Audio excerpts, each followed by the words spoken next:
ఈరోజు షేక్ రఫత్ జహాన్ తెలంగాణ సచివాలయంలో ముఖ్యమైన మైనారిటీ వర్గాల సమస్యలపై మహమ్మద్ అజహర్ ఉద్దీన్ను కలిశారు.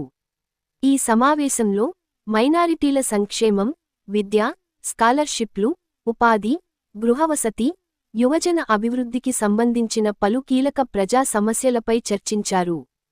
పెండింగ్లో ఉన్న మైనారిటీ సమస్యలపై తక్షణ చర్యలు తీసుకోవాలని, తెలంగాణ వ్యాప్తంగా అర్హులైన కుటుంబాలకు న్యాయం, సంక్షేమం అందేలా చూడాలని షేక్ రఫత్ జహాన్ గౌరవనీయ మంత్రిని కోరారు.